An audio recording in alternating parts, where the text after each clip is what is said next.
I'm Trish. And I'm Brandy. And you're listening to episode 16 of Connected Conversations. This is your go-to space where international teachers, leaders, and parents like us get together for real talk, real tips, and sharing tools to thrive abroad in the international schools world. Yeah, between us, Brandy and I have been doing this international teaching gig for nearly 40 years across 4 continents and in 8 countries, and soon to be more. Woohoo! Okay. And working with more types of professional, social, and foreign communities than we can count. And in our last episode, we got real about why finding community abroad can be so hard and what actually helps. Yep. So today we're following up on that episode with a special guest who has done exactly that and built an authentic, creative, connected life here in Prague. He's a teacher, musician, writer, and filmmaker, someone who's woven together multiple communities that make living abroad feel like home. Today, we're joined by a friend of mine, Jordan Kocher-Hans, a teacher at TEFL Worldwide Prague and a classroom instructor at Spijavaček Language School. So he's going to share what building community abroad really looked like once he dove in. Today's episode is part of our Insider Voices series, where we share real stories from international educators, leaders, and parents living and working around the world. And we're so excited to introduce you to Jordan, who was an elementary school teacher in the US originally, but since landing in Prague, he's expanded his world in every direction. Yeah. So from teaching and training new teachers out there to joining writing groups, performing poetry, playing in local bands, multiple ones, filmmaking, and even hiking sometimes in the local Czech community, he's doing a lot of different things to keep connected. Yeah, he is. And he's one of those people who didn't just find community. He created it, one shared interest at a time. Okay, so we can't wait to hear how he did it and the routines, the moments of vulnerability, and the lessons that helped him build a sense of belonging here. So whether you're a brand new teacher abroad looking to deepen your connections where you are, this conversation is going to give you both ideas and heart. Are you ready? Let's get connected.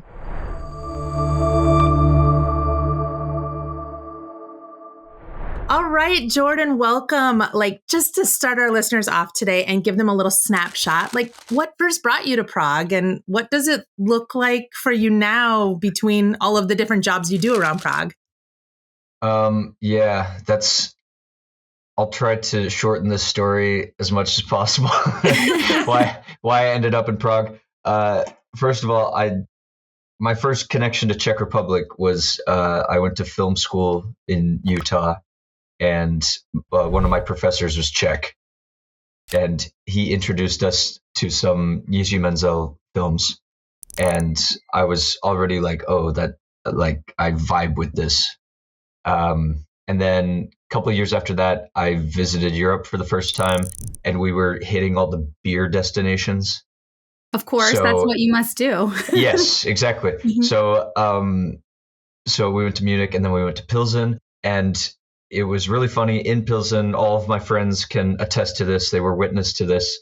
It was under construction. It looked super ugly. It wasn't anything wow. But I got out of the train and I was like, I need to be here. Oh, cool. I just had this super powerful feeling this is the place. This is the place. And all of my friends were like, this is the train station. This is Pilsen. Yeah. Okay. And then, yeah. And then eventually, my ex is Polish. We started dating and we wanted to move closer. I wanted to go to Europe. She wanted to be close to family. So we decided on Prague eventually. A compromise move. Yeah. That's what initially brought me. Okay. Awesome. So when you initially came here, was there a moment that really hit you where you felt like, oh my gosh, I'm new here, even though you felt this pull to be here, but somehow felt, maybe I'm a little separate from the things that I'm seeing or experiencing? Yeah.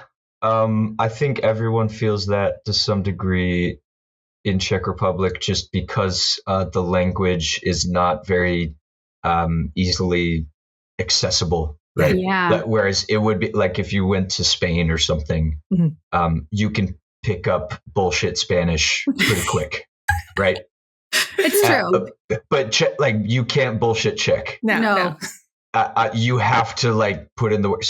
So from that perspective, you do feel oh yeah, I can't just wing this. Yeah. Yeah. with the language in particular. So I'd say that was the biggest thing for me. Have you learned Czech since being here? Just a bit. I'm still studying, but I'm feeling more and more comfortable with it. Like it takes time though, for sure. Yeah, it does. It just takes time and patience, and I'm not always in an environment where everyone's speaking Czech and I have to speak Czech, right? So. And you probably get that thing where they hear your English and they want to practice their English, right? That's what we're always around. Yes. Like, yeah, that's the thing. Our partners both have become masters of English in the time that we've known them, but our Czech still at the beginning. Yeah. Still at the beginning. Both of you have Czech partners. Yes. Yeah. Okay. There you go. So definitely. So, what is your story? How long have you been here now, total? And then, like, what are the different jobs that you've done while here, if you can? It's coming up on 3 years. Okay. It'll be 3 years in February. And so not very long. Like I'm still a newbie out here. And that was one of the things from the beginning. I had heard people kind of working at different schools and shopping around a bit. So I had interviews at different schools, but I really liked Spivacek. I liked the coordinators. I liked the work environment. And that was really important to me. Coming from a school in the US where I didn't have the best work environment. So I thought, okay, why don't I just like give this school everything I've got? Nice. And that, I don't know, that like, I feel like that works, that they respect that. They're like, oh yeah, this guy's really given a lot to this. We're going to give him more opportunities. And so I stuck with that strategy. I still work for Spivacek and then TEFL, obviously, but yeah. For our listeners who might not know what Spivacek is, can you explain a little bit? Spivacek is a language school. I believe it's still the largest private language school in Prague.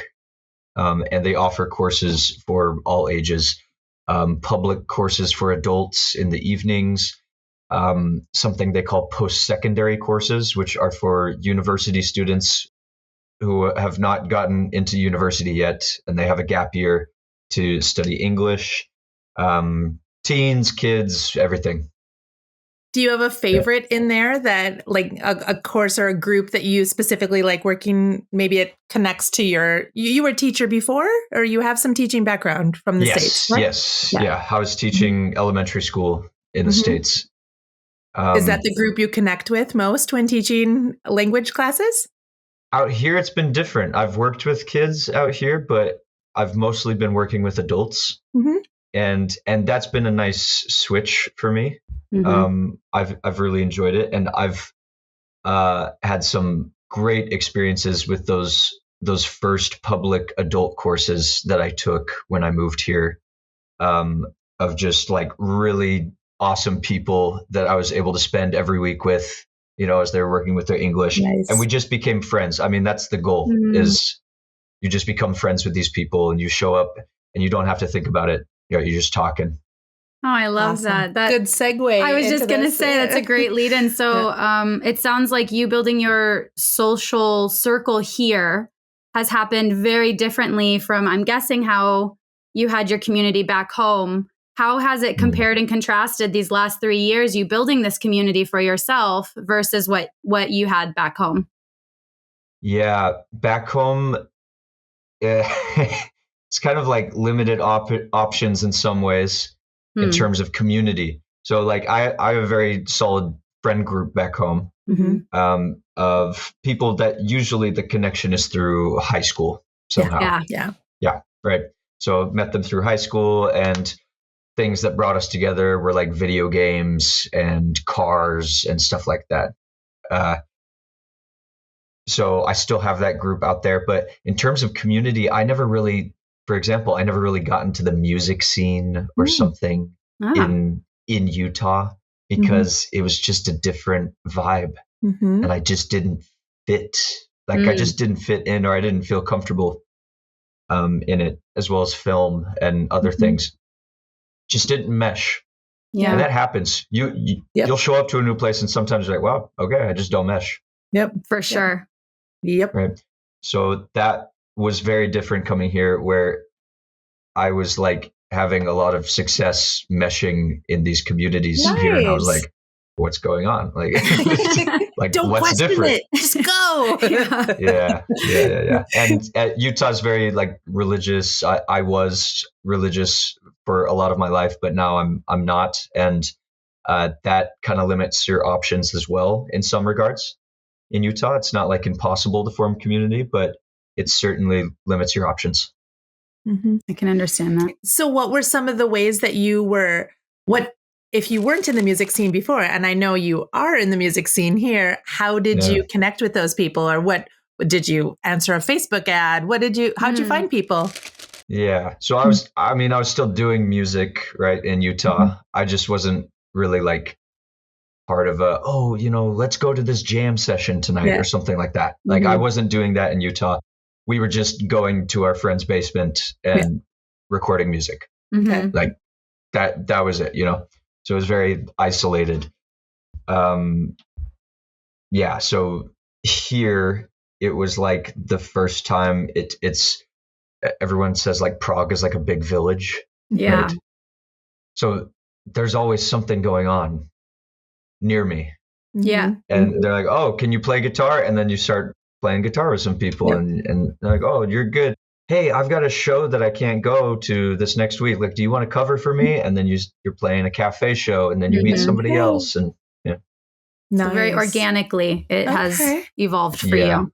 Yeah. Awesome. Was there a certain, so you've talked about the group of friends you've made through your teaching since coming to Prague and the group of people you've met through music. First of all, is there another group that you would consider as part of your community? And also, is there a certain group that made you initially or firstly say, yeah, this is where I'm meant to be. These are my people. Mm-hmm. Yeah. So the teaching group, like I was saying with the music group, right, it springboarded into other things, right? So the teaching group was really my base, where it was like the first end of year company party at Spivacek. I met like my best friends. Oh, that's so sweet. They were all like at the same table. I met them all in the same night, and I was like, "Oh, you're okay. You, yeah, great." Still hanging out with them, and so one of those friends, it was very interested in writing. I wrote very amateurly throughout my life, and I was like, "Yeah, invite me to some more writing events or poetry events." Yep. So he invited me to these poetry events that were called Brave New Voices. Mm-hmm. Wow. Those are hosted all around the city. Started going to those. That was very special. I would say it was one of those moments that you're kind of describing where I showed up to those and I was like, oh, I could do something more here, like this is a really fun community, like creative community, where you can kind of be yourself and be accepted. So that was a big moment for me, going to those poetry events. And then with that same friend, we started writing for film and started doing film projects. And then that springboarded into more community with people working in film industry. So.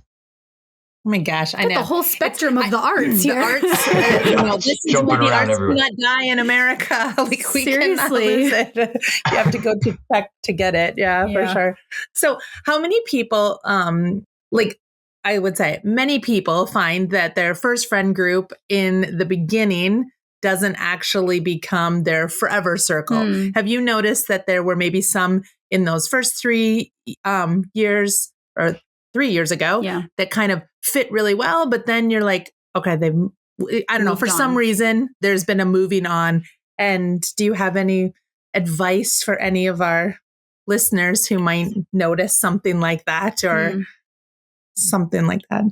Yeah, I guess it's hard to say because it was like that first company party. I just like won the lottery. I know. Got all this and he's lucky. What's this? I'm trying to think though. I'm trying to think if there was like any other. Yeah. people. Yeah, I mean, there was just like loose acquaintanceships with other teachers at the beginning that it just dissipated naturally, right? Yeah. There was no falling out or anything, but I guess I don't know. Maybe I'm just like very selective. Lucky? Like He's very likable I'm too. lucky. Okay. I'm lucky. Those first several months, like from February to the summer, it was mostly just me and my girlfriend just doing our thing. Didn't get out a whole lot, I would say. So we were kind of incubating, or I don't know what's going on. Were you working at Spivacek at that time? Yeah. Okay. So getting to know the new city through the job, really, and like kind of getting your foundation. I think that's so important. That's one of the other things our last guest that we just spoke to the other day, she was saying that if you don't know yourself really well and like don't enjoy spending time with yourself, like it makes it extra hard to be out here in this international life. Like taking those walks alone until you find community can be really challenging for some people, you know? Yeah. Mm-hmm. Yeah. And I think your story is really relatable to most of the international teaching staff, like community, because usually our first group of community are the people that we're working with. And we rely on those people for, the drink after work or a walk with a friend after your shift or whatever. So I think it's very relatable. It proves how important it is to make sure you're asking all the questions in your job interview that know this is a country fit and like the school fit, like that you feel that vibe. It's really true. Seriously. You need to have a fit with the work environment. And I did not realize how important that was until when I was teaching in the US. And I said, oh my God, I don't like this teaching environment. This is making my job 10 times more difficult. Absolutely. It must be difficult too, because I'm sure there's tons of people who take a job because they think it'll be the right fit. Yeah. And then you're in the situation already and you're like, wait a second, this isn't where I want to be. Yeah. So it sounds like the way that you've made friends has been very organic, like we were saying. Did you ever join any kind of like expat meetup groups or, there's like the Facebook groups or whatever based off of your interests, or has 100% of your community been built just through, hey, I know this person, let's hang out with this person, friend to friend? Yeah, it was still organic, but I guess it was kind of both, because those poetry events, the guy who was running it, he had several different types of events he was hosting around the city. So when I got to know him, he was always like, hey, I've got another event on this weekend, and it's like an international potluck. And I'm like, yeah, hell yeah, like I'll go. I'm there. Yeah, and I've met another really good friend from one of those events. So yeah, I guess I met him, so he was able to introduce me to all those Facebook events that he was creating, but I got it through him. Yeah. You had the in. I had the in. It's all about connections out here. I mean, like that's the name of this podcast, and Connected Conversations, Connected Global. Yeah. I mean, it absolutely is that. So can I ask quickly, do you consider yourself as an extrovert? Like, were these invitations very easy for you to say yes to? That's a good question. When I was in high school, like when I was younger, I would say I was more introverted. Okay. And then back in my Mormon days, I was a missionary in the Philippines for 2 years. Wow. And at that time, in Filipino culture, you can't really afford to be introverted. You've got to be, it's collectivism, right? It's a collectivism. Absolutely. Yeah, Asian culture, right? And I'm sure, Trish, you understand that. It's like, no, like you are part of us. You cannot just like shell yourself off. That's not going to work. Yep. Right. Yep. Wow. So, so that got me like my extrovertism. There you go. It's a new word if it's not one now. Accelerated at that time. And so I feel like my extrovertism is kind of like a career skill. I don't know if I'm necessarily naturally like that, but I feel like it's like like a skill that I've acquired.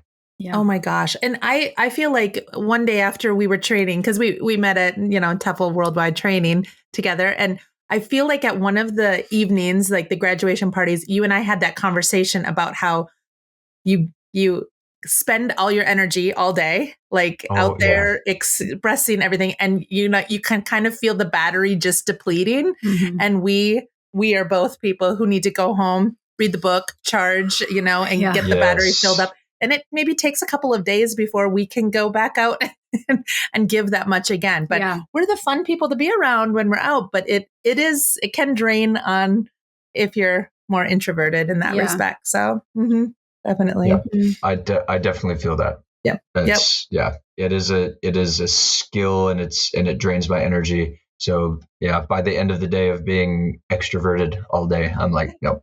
Yep. Done. Yeah. Let's go home. PJs. Excellent. Okay. So, let's make a little bit of a shift to the vulnerability of this whole, being out here in the world abroad, so you said that you have been to the Philippines. You were there for 2 years then on a mission. And were there other countries where you were out there or is Czech the second key country that you've been? Or depends what you mean by key country in terms of longer time trying to yes. Okay. Yes. All right. So can you think of some times that you've been like kind of extremely vulnerable in those moments? And like how would, how has the community around like helped you through that? Or how have you helped yourself through that in those vulnerable moments? Yeah, I think this summer is probably most vulnerable because, I had a breakup and had to negotiate where to move after that. And it is... Who kicked you out of the country? No. Just to confirm. Yeah. Just so you know, still... Yeah. Yeah, so we had this, who's moving where, who's getting, and I was like, okay, I'm going to move out. And thinking, because when we initially moved here together, it was very simple. Because everyone's like, oh, couple, both with jobs, hell yeah, here's your apartment. Yep. Yeah, so true. And then I was like a single 30-year-old, and I was like, can I have a room, please? And they were like... No. Plus the finances on your own put a totally different game change on it. I know. I get Oh my gosh. And 3 years ago is right when the inflation started to happen in Prague too. So it makes it even harder. Yeah. So it was rough that summer, but the community was absolutely what helped me. So I have a friend, Danish friend, is a musician. I was able to house sit at his place over the summer because he was gone in Denmark visiting family. So it was like perfect timing. Was house sitting at his place, went to visit the US, still didn't have an apartment to go back to as I was visiting family in the US. I'm like, that's brave. Right. Trying to figure shit out. So I'm like, I want to come. It's not like I want to come back to Prague. It was like, I need to come back to Prague. This is my home, right? Yeah. But then, and then through one of the other TEFL trainers, was able to get hooked up with some other people, and now I'm here in Varsovitz now. Yep. Yeah, I love that. Yeah. So, I mean, you've mentioned that you have a Danish friend, Polish ex-girlfriend. You were in the Philippines. You've obviously met people of many, many cultures through all of the different types of communities you're a part of. What have you learned about connecting with people of different cultures across those differences? Yeah, I would say there's kind of like a third culture. Like kind of this like international culture that, you know what I'm saying? Everyone kind of joins into that, and then you're in that sphere. Yeah. There's a lot of people I've met with that kind of mindset that are like, I am now a global citizen. Oh yeah. You know, They're still from their countries, but they're now part of something new. Mm-hmm. Yes. And that, I would say, that's what I've noticed the most. And then when you're in that space, it's very easy to kind of like share with each other, like, oh yeah, this is where I came from, and this is how we do things, or how we did things. You know, these were the things I left behind. These are the things I'm taking to this new sphere. Mm-hmm. Right. Yeah, my Czech partner was just telling a story about that a couple of nights ago. We were talking, and he said that he was at work and he was washing a persimmon, right? Oh. And somebody in his office, another Czech, said something about the way that he was washing the persimmon. And he was like, yeah, well, I ate these a lot, in Korea. Oh, you've been to Korea? Yeah, I lived there for a year, And then he said, oh, I've only read about it, and then, like, but it was just like this. He was kind of critiquing something about like eating, like, oh, you should wash it this way or eat it this way. And he was like, well, the people who grow it on their tree and picked it showed me this. So it's almost like you become a little bit Korean, a little bit Filipino, a little bit everything, because you don't push your own culture or your own me as much, and you become a we. I also feel like there's an openness. People who are connected into this international sphere, you realize like, oh, my way is not the only way. Yeah. Your way is also another way, and I get to choose what works for me. But I feel like there's an openness. Whereas when people just come into your home country, if you're in your home country, like, I feel like you do kind of push like, oh, well, this is how we do. We're American. So it's like, this is how we do Thanksgiving. This is how we do this holiday or this, event or whatever. So, I think that openness is really important to what you're saying as well. Yeah. I love the negotiation. It's also very terrifying when you meet someone who has not done that, where it's like, you're like, oh, that's weird. Why wouldn't you? Because I've definitely met, people that have come through city, or just even people I've met in the past in the States that were like, maybe it was like a military family or something like that, like military brats. And they have lived all over the world and not taken a single bit of it with them. Right. And it's like, how do you do that? Yeah. Yeah. Doesn't make sense to me. I can't comprehend it. Like there is, for some people that I don't think they do this very long, then they have to go back to their own home, but like they'll do these short little stints because they're trying to like save the rest of the world. Right. Yes. Like, let me show you how to do it the right way, you backwards heathens, So true. Yeah. It's a neo-colonial thing. Yeah, absolutely. Chill on the base and eat their chilies and, knock it out. Yep. But then I've also met a lot of military that aren't like that. Exactly. My whole sister, my whole family was in that. So it really is about mindset when you're coming out. Are you coming out for the experience? Are you coming out to learn? Or are you coming out to teach? Exactly. Right. Yeah. Exactly. And I feel like when you open yourself up for the learning part, you can also have the reciprocity of like, I'm also going to teach. Like, it's just sharing, right? Like, that's what this is all about. So on the flip side, though, I mean, we're talking about this openness, this connection, but on the flip side, have you had a situation where there was some kind of culture clash, maybe in a conversation that you weren't understanding each other, or any other situation? Cultural clashes. Or witness somebody having a cultural clash and you're like backing out of that? It's happened to me before. Yeah, I think the biggest thing for me has been, because I wouldn't say I've had very big cultural clashes myself. Yeah. I've observed things, right? But I wouldn't call them clashes. Or like, tell us awkward a story moments or something like that. I don't know. Yeah, I'm just trying to. I'm trying to think. One of the big things, like in the TEFL course, that things that irritate me immediately is when expats like complain about Czechs. Yeah. Right, and they're like, "Oh, Czechs are so rude, or they're so cold, or whatever." They have this like set list of adjectives that they're going to use. They're going to whip out and be like, "This is what Czechs are like." Yeah. And I'm always like, you just don't know the right ones yet. So true. Yeah. Yeah. Yeah. like you'll go, well, yeah, that's one of the things is like anywhere you go in the world, you're going to meet people you don't get along with. Yep. But it's also just so entitled to assume like, oh, well, they should be acting a different way. Exactly. Like, are you kidding me? Like, bro, like learn how the culture functions.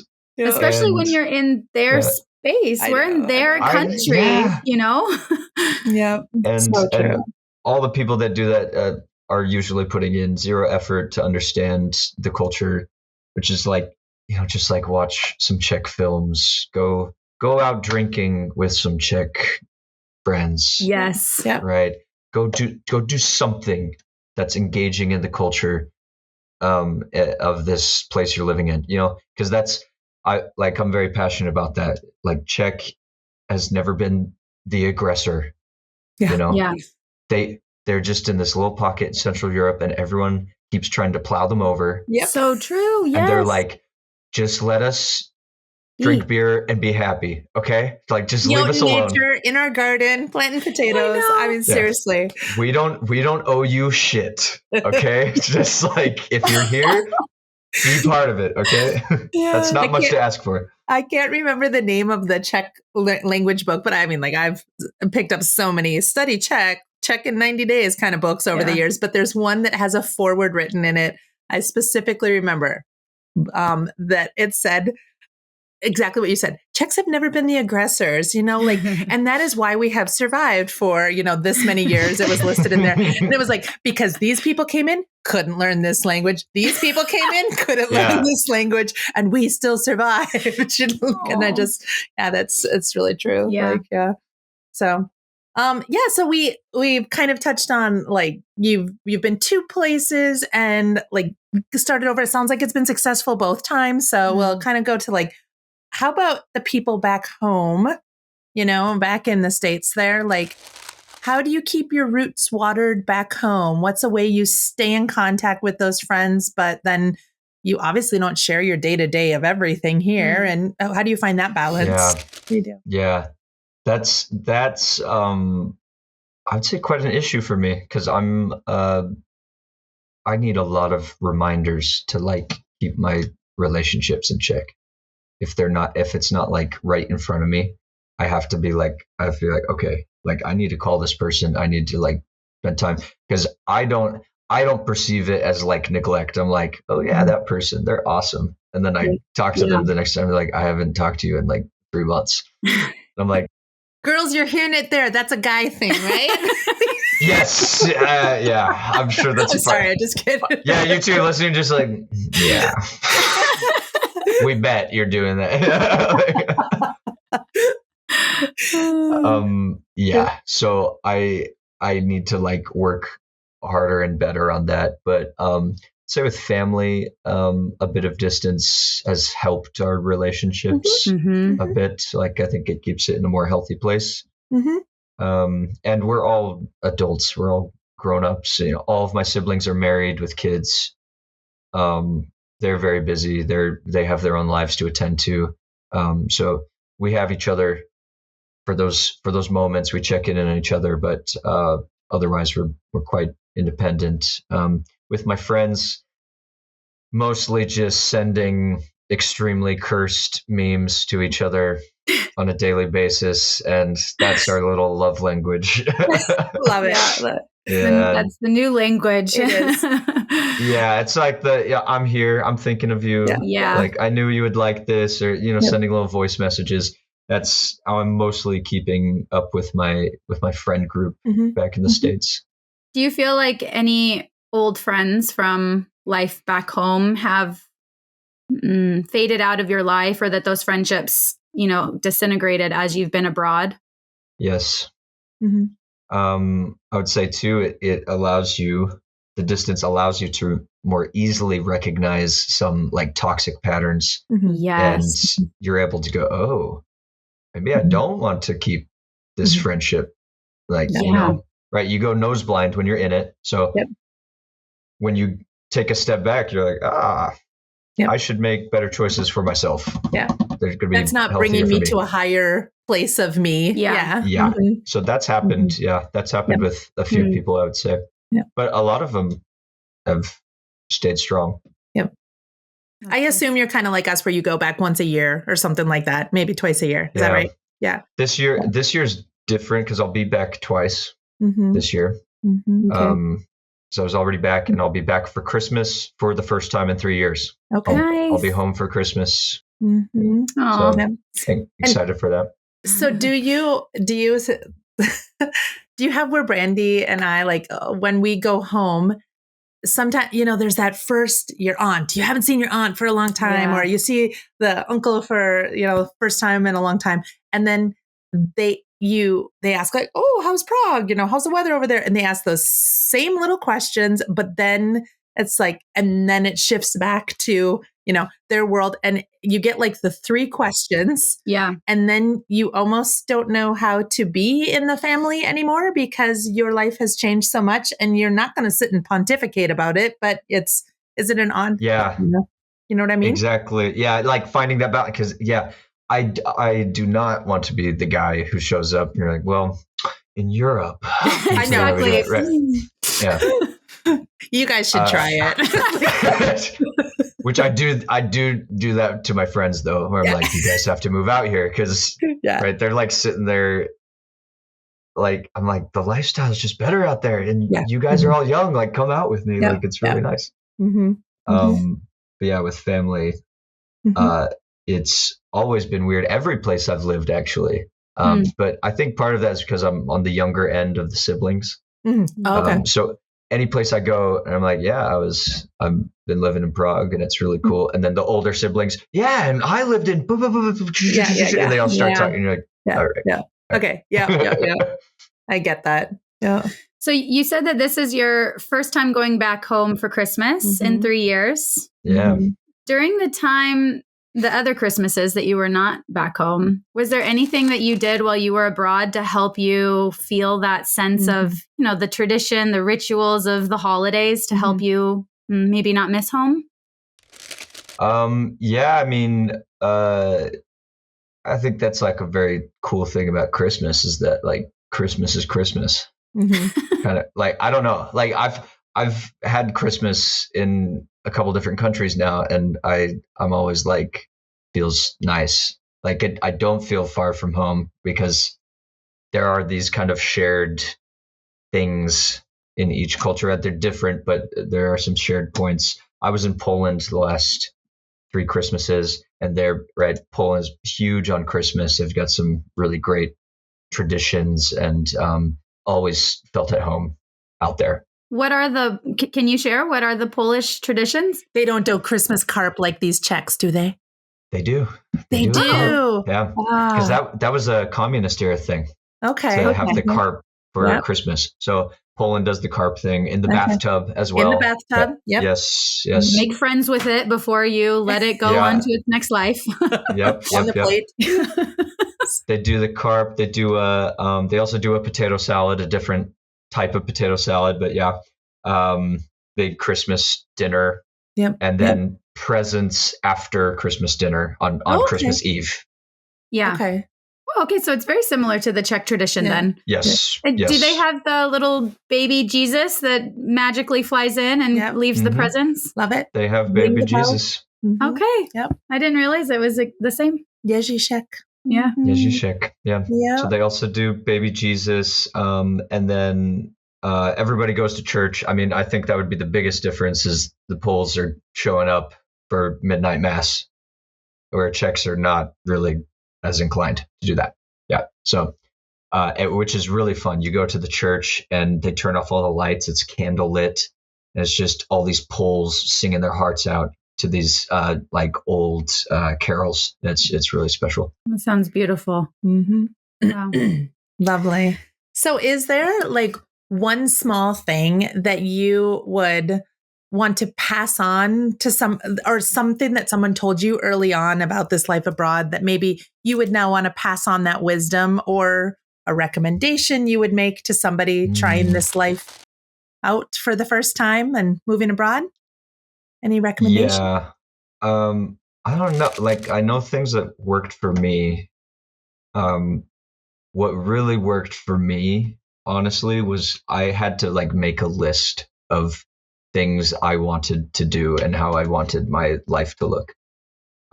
So I have a document in my Google Docs that's called Creative Bingo.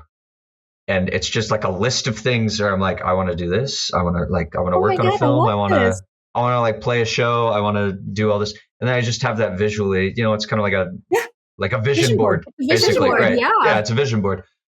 I never really bucket list. Yeah. Wow. I never really referred to it as such, but it is functionally, it totally is. Nice. So I'd go back to that and be like, okay, like, is there anything else I could do this month to like put myself out there, like accomplish something?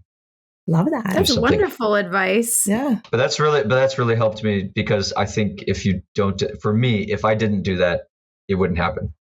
Yeah. Okay. I would just be sitting at home all day and be like, if something's going on, I'll do it. Yeah. It holds me accountable. Exactly. Okay. Yeah. It also like brings clarity to what exactly you want too, right? Like maybe if someone is feeling lonely or having a hard time, like putting it down in a list of like, what does it look like to the opposite, to not be lonely? What does it look like to me to have a friend, or how big is that friend group? It adds a real vision to that clarity. Nice. Mm-hmm. If this is one of our last questions for you, but if somebody was abroad and they're struggling to find their people, maybe they've listed it out, they've taken your advice and done their vision board, but they're still struggling. Would you suggest or advise any types of, well, really anything, any applications or groups or any type of tips, tricks, anything? Yeah, to that person in that position? Mm-hmm. Yeah, all you can really do is just keep trying, like just keep going to different groups, because it's very, very likely you just haven't found the right group yet. But I think everyone has a group somewhere. Yep. Waiting for them. Yes. I think you can find a group anywhere. Yep. And if you're not you can always go internal as well and be like, what can I do better? Like, how can I change myself? And maybe I'm not equipped yet. Like maybe I'm not ready yet to enter that third space. Yep. To be a good friend in that group. And that's why I'm not hearing back. Yeah. Yeah, baby. Yep. Yeah. Love that. That's great. Love that. Oh, Jordan, thank you so much for sharing a bit of your story with me, with Brandy, with all of us. Yeah. So are there the band that you play in, should we be looking for you around Prague? Like when's your next gig? What do you see? We got a show on December 5th. Okay. With Rutabaga Jones. Rutabaga Jones is the name of our band. Yeah. That's very cool. And you play bass, is it? Or in this band, I'm playing lead guitar, which is a little out of my comfort zone, but it's really fun. But I bet it was on the list, and so you're going to be better at it. Exactly. Nice. And where do you post the gigs that you have? Like, how can people find you? We have Instagram, Rutabaga Jones _ Yeah. And then, people can follow me too. My Instagram handle is my full name. Okay. And there's only two of us. And there's another Jordan Cokerhans from Salt Lake City, Utah. No way. And he must die. I think that's the only solution. Hope he's never listening to this podcast. He will be once he Googles his name and find out all the cool things he does in Prague. Wow. That is awesome. Oh my gosh, Jordan, as somebody who has sat across a check table and had a nice beer with you and watched you teach in the classroom and stuff like that, I just know that you bring a lot of joy to the classroom and the Prague setting. And I'm glad that our paths crossed and that you shared your story here. So thanks again. Okay. Well, thank you guys. It was really, really nice talking with you guys. Thanks, Jordan. Have a good one. Thanks. Thank you. We'd like to thank Jordan once again for joining us and sharing his incredible journey. His honesty and insight are exactly what the series is totally about. That's right. And for our listeners, we hope Jordan's story inspired you to take a risk and know that you will find your people wherever you go in this big, exciting world. So if you're ready to take the leap yourself, or maybe you already have, head over to our website at connectedglobal.org and check out our teaching abroad guides, our contract checklists and country resources, and tons of other goodies that we've been preparing to help you along your journey. Most of it is still free, so we look forward to helping you all out. And remember, once you're over there at connectedglobal.org, you can always book a consultation with us, whether you're still up in the air about what might be a good fit for you or what, like you just need a connected friend to be a sounding board on your next step abroad. That's us. We're here. If you enjoyed today's conversation, help support the work we do by sharing it with a friend. Drop a friendly comment if you'd like, and subscribe so you don't miss any more insider voices like Jordan's. So until next time, may your communities be many, your activities be multicultural, and your conversations be diverse and international.